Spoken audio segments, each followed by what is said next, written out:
بخاری شریف میں ہے قل اللہم مالک الملک، مالک الملک قال سفیان معنی ہو شاہان شاہ یعنی شہنشاہ، تو مالک الملک کا ترجمہ سفیان کرتے شہنشاہ سے، اور بخاری نقل کر رہا ہے، تو پتہ چلا کہ اللہ جل وعلا کے اسامی مقدسہ میں اجمہ کا استعمال ہے۔ اصح الکتب بعد کتاب اللہ الجامع صحیح ابی عبداللہ، اس میں موجود ہے شہنشاہ۔ اور حدیث میں ہے کسی مخلوق کو شہنشاہ کہنا یہ درست نہیں ہے۔ عرب بادشاہ کو شہنشاہ جلالۃ الملک کہا جاتا تھا، خدا تعالی رحمت برسائے فہد ابن عبدالعزیز کی قبر پر، روح پر، جسد پر، تو اس نے کہا ہم خادم الحرمین الشریفین ہیں، ہمیں کوئی ضرورت شہنشاہیت کی نہیں ہے، اور ہندوستان کے مغل کو شہنشاہ کہا گیا، قابل اعتراض بات۔ اخل الاسماء ان یسمى احد بملک الملوک، بخاری صفحہ 616 جلد ثانی۔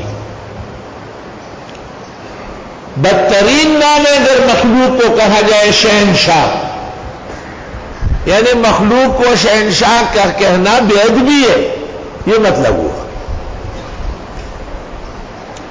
چنانچہ مشہور زمانہ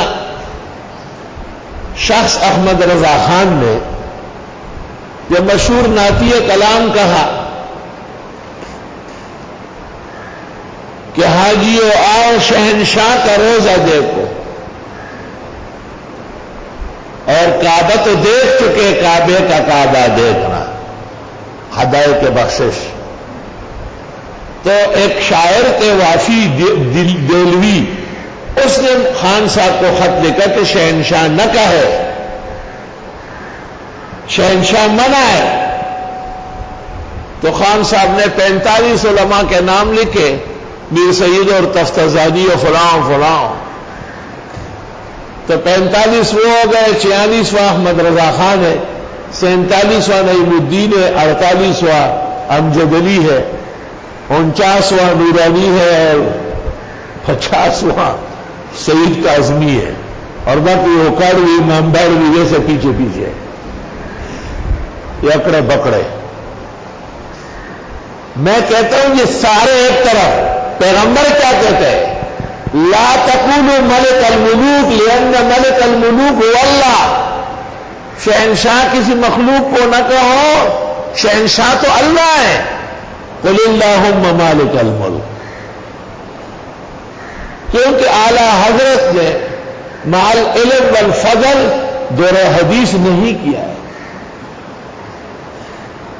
اور انہوں نے اچھی کتابیں پڑھی ہے اس فن میں، اور درس کی کتابوں میں غیر معمولی ماہر شخص ہے، فقہ میں بہت بسیط نظر ہے، لیکن افسوس کہ ترمذی شریف کس سے پڑھی، بخاری، مسلم، ابو داؤد، ان کے تذکرہ نگاروں نے اعتراف کیا ہے کہ شاید دور حدیث نہیں پڑھا ہے۔